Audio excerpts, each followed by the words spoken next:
Olá, muito boa tarde para você que está com a gente nesse domingo especial, 2 de outubro de 2022, dia de eleição. Estamos aqui de volta pela TV Assembleia, pelo YouTube e Facebook aqui da casa, com mais uma live para falar sobre um tema relacionado a esse processo eleitoral, né, que culmina hoje com a votação, com as pessoas indo para as urnas, né, manifestar e expressar o seu direito ao voto. A minha convidada agora é a doutora Ellen Tiburcio, presidente da Comissão de Igualdade Racial da OAB.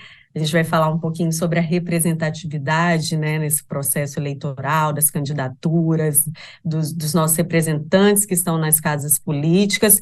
Antes da gente começar, eu vou dar o telefonezinho do WhatsApp aqui, o número do WhatsApp, para quem quiser mandar uma pergunta, um comentário, interagir com a gente. É o 27, o DDD 99887-0559, tá? Fiquem à vontade para participar com a gente, como ainda estamos no processo de votação, a gente não pôde abrir aqui os comentários no YouTube, no Facebook, mas vocês têm essa ferramenta para interagir com a gente. Doutora Ellen, boa tarde, muito obrigada por estar aqui com a gente, né? Abdicar um pouquinho do seu domingo para trazer informação para a gente. A senhora pode se apresentar, fica à vontade nesse momento inicial para se apresentar, falar um pouquinho do seu trabalho, da sua atuação. Olá, boa tarde, meu nome é Ellen Tibúcio, eu que agradeço o convite, fiquei muito feliz em receber o convite. Eu atuo como presidente, como advogada, né, e presidente da Comissão de Igualdade Racial da OABES. O nosso trabalho é sempre em busca da igualdade, e a Falando, gente sim, atua sempre em prol da advocacia e da sociedade também. show.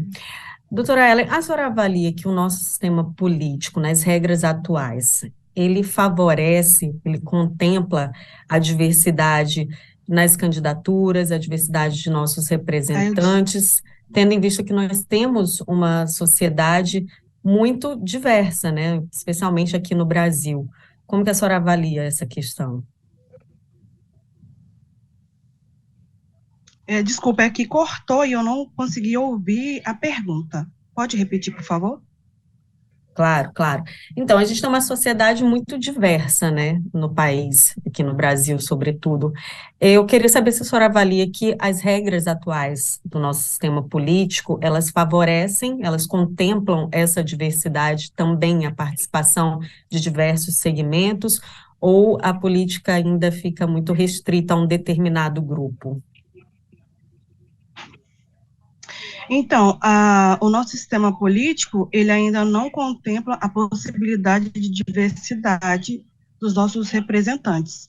É, Sabemos que a representação política mais diversa, ela iria abranger mais as pautas de todos, na sociedade um todo, e a diversidade, ela tem um sinônimo de desculpa, plural. E só através de candidatos que são negros, pardos, brancos, mulheres, que a gente iria contemplar todas as causas no geral da sociedade, principalmente da minoria nos espaços de poder, que seria da pessoas de baixa renda, e mulheres também. Quando nós temos vozes para essas minorias e para as mulheres, a gente consegue ter uma perspectiva de inclusão política, econômica e cultural. Entendi. E a senhora falando dessa questão das mulheres, né, a diversidade, a gente tem um dado da PNAD contínua de 2019 que mostra que as mulheres negras são 28% da população, sendo o maior grupo demográfico do país. Só que no Congresso Nacional, elas representam 2% apenas das cadeiras, as mulheres negras, né?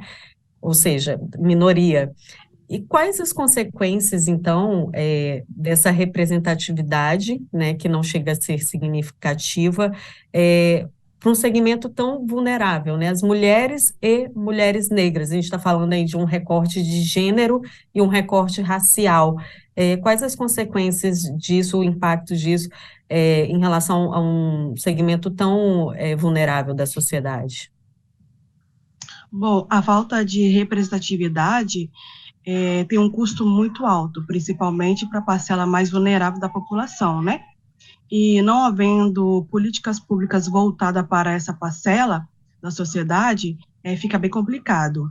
A título de exemplo, tivemos um veto no Executivo de um projeto de lei aprovado no Congresso Nacional, aonde dispunha de distribuição de absorvente para a parcela com baixa renda.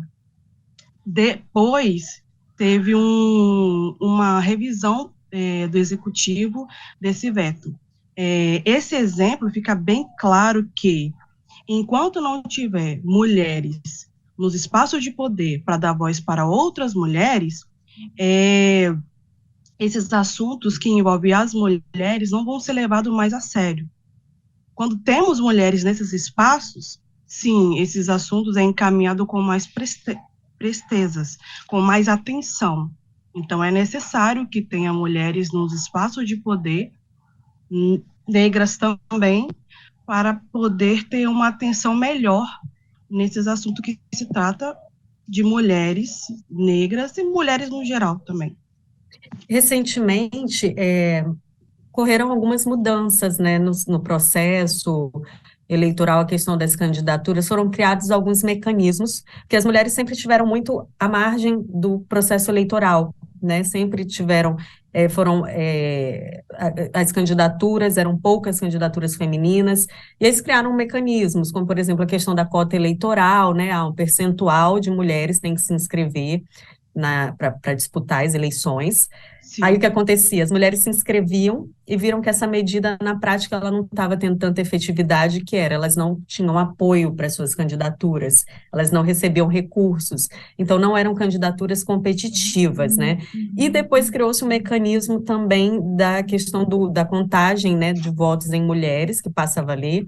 Agora, mulheres e negros vão ter os votos contados em dobro para efeito de recebimento de recursos para o fundo partidário e eleitoral. É um outro mecanismo que se criou com esse objetivo de estimular as candidaturas. A senhora considera que essas medidas são suficientes? Elas estimulam, elas fazem com que mulheres, negros e outros segmentos vulneráveis da sociedade se envolvam mais nesse processo? Com certeza. A emenda constitucional 111 teve uma mudança de impacto muito significativo, com o aumento de mulheres e negros nos espaços de poder, que seria nos parlamentos. Ainda não é o suficiente, porque não garante o voto, o ganho da eleição dessas mulheres e dessas pessoas negras, mas é um caminho muito bom, que eu acredito que, com o tempo, o racismo estrutural, ele vai diminuir, ou vai ser destruído, né? E, desculpa, e com essa alteração dessa emenda, nós estamos no bom caminho. Existem outros caminhos, a senhora consegue apontar outros caminhos para aumentar a representatividade da população, essa diversidade da população nas casas legislativas, nos espaços de poder?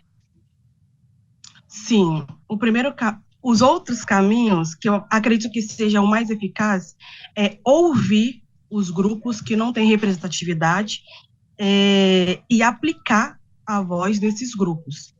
É necessário esses dois caminhos. Primeiro, ouvir. Ir em busca desses grupos, conversar com esses grupos e aplicar a voz deles para ter a representatividade, na verdade, parlamentos mais plurais, né? Essa que seria a palavra correta, para que para abranger todas as pautas necessárias. Certo. Falando sobre questão de autodeclaração racial, né, que teve início em 2014, o candidato vai lá e ele declara lá a sua etnia, como ele se identifica. Nessas eleições, a gente percebeu, foi feito um levantamento, que houve uma grande mudança. Candidatos que na eleição, por exemplo, geral de 2018 se declararam brancos, algumas vezes agora chegaram e se declararam pardos ou negros. A senhora avalia que isso tem mais a ver com a questão da identificação dele em relação à etnia? Esse candidato passou a ter uma outra consciência em relação à etnia dele? Ou isso pode estar sendo usado de uma forma que possa se reverter em vantagem para o candidato, já que a gente está falando da mudança na Constituição, referente ao recurso para o fundo eleitoral, né, o fundo partidário, que isso pode representar ganhos para os partidos, a partir dos votos em pessoas negras, né? A senhora acha que isso pode estar sendo usado de uma forma justamente em benefício dos partidos, ou tem mais a ver com uma questão de identificação, de consciência dos candidatos? Bom, a situação é bem complexa, porque nessas eleições houve um aumento de candidatos que se autodeclararam pretos e pardos. Fazendo uma rápida pesquisa, observa-se que não foi uma tomada de decisão de consciência sobre a sua etnia, e sim com o objetivo de eleitores ser eleito por conveniência política, né? Sabemos bem que o objetivo da legislação não é esse. O objetivo da legislação o objetivo da legislação é para beneficiar candidatos efetivamente pretos e pardos para o combate do racismo estrutural. As pessoas brancas, elas nunca foram excluídas do convívio social e nem teve o seu acesso e bens econômicos negado em virtude da sua cor. As pessoas negras sim. Acredito que em cada caso deve ser analisado com bastante cuidado para que a pessoa que forjou, fraudou a sua etnia deva ser punido, né? É bem complicado mesmo. Então, junto com isso, essa medida da autodeclaração, a senhora acha que é necessário fazer uma avaliação também sobre isso, que a pessoa, ela vai lá e se declara como ela entende, né?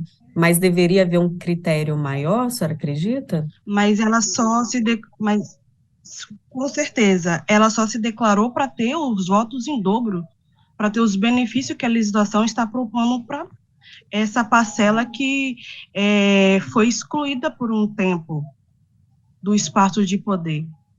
É para que essa parcela tenha voz. E para ela ter voz, teve que tomar alguns caminhos. E o caminho é dar o voto em dobro e dar mais, como é que eu posso dizer, mais benefício para que ela possa poder se candidatar de uma forma igualitária com os outros candidatos brancos. Então, Ter a precisa candidatura sim ter um competitiva, cuidado. né? Isso, exatamente. Então, precisa sim ter um critério e uma avaliação sobre essa autodeclaração. Na verdade, é conveniência política. Doutora Ellen, a gente tem aqui uma pergunta do Vinícius de Vitória. Ele fala sobre candidaturas coletivas. As candidaturas coletivas representam possibilidade de transformar a política institucional a partir de novas formas de organização e participação popular? Com certeza. Com certeza. Quando tem uma organização, sim. Pois é, a gente observa que é um movimento recente, pelo que eu pesquisei, ainda não existe regulamentação na legislação eleitoral sobre essa questão das candidaturas coletivas, mas, em geral, elas estão ligadas a candidaturas de mulheres e mulheres negras também, né? Eu acho que é um processo que a sociedade também precisa conhecer melhor, né, sobre a questão das candidaturas coletivas. Sim, é novo, sim, mas com o tempo e com a militância, a gente vai alcançar o objetivo que é ter uma candidatura de mais pessoas negras, né, eleger mais pessoas negras e ter mais representatividade nos espaços de poder e ter voz, porque ainda é muito pouco, mas os movimentos, eles estão buscando esse empoderamento e com a coletividade, acredito que a gente vai alcançar os nossos objetivos. Perfeito. Doutora Ellen, a gente está se encaminhando para o final. Eu queria que a senhora deixasse aí uma mensagem, as suas considerações finais. A gente também está vivendo uma campanha, né, que o TSE fez a hashtag, lançou a hashtag Paz nas eleições também, né, que eu acho que é importante a gente reforçar isso para quem ainda já votou, para quem ainda não foi votar, de a gente imbuído desse espírito, né, de paz, de tranquilidade, de votar todo mundo tranquilinho, e eu quero que a senhora deixe aí sua mensagem final, então. Então, votem com consciência, pesquisem, analisem bem sobre os seus candidatos, veja se ele não olhe só por um lado de uma sociedade, mas num todo. É necessário a gente ter candidatos plurais, que pensam no coletivo, que pensam nas bandeiras, que tenham respeito, né, por cada bandeira, por cada militância, e que pense mais em questão humanas, e não só, eu vou fazer só nessa aqui. Não. Temos que ter candidatos que veja a pessoa humana como ela é, e veja a dificuldade da pessoa humana. Quando nós temos o candidato que ouve todos os movimentos, que abrange todos os movimentos, acredito que é nessa linha que nós temos que seguir. Perfeito, doutora Ellen Tibúrcio, presidente da Comissão de Igualdade Racial da OAB. Muito obrigada pela sua participação aqui com a gente hoje, tá? Um ótimo domingo Eu para que a senhora. agradeço. Tchau. Foi um Tchau, prazer. tchau. Prazer. Obrigada também para quem ficou com a gente em mais uma live, né? Essa segunda live desse domingo, 2 de outubro, dia de eleições. A gente volta às 3 da tarde, também com uma conversa bem interessante com o professor Edgar Rebouças, ele que é jornalista, pesquisador da área de comunicação e trata muito a questão da desinformação. Então, a gente vai conversar com o professor Edgar às 3 da tarde. Quem quiser participar, eu vou reforçar aqui o telefone do WhatsApp, é o 27 998870559. Então, eu espero vocês às 3 da tarde para mais uma conversa aqui. Continue com a programação da TV Assembleia. E não esqueça, se você não votou ainda, está com alguma dúvida sobre o processo de votação, que documento levar, como que vai funcionar, é só ir lá no site www.al.s.gov.br e tirar todas as suas dúvidas, tá? Até às 3 da tarde, então.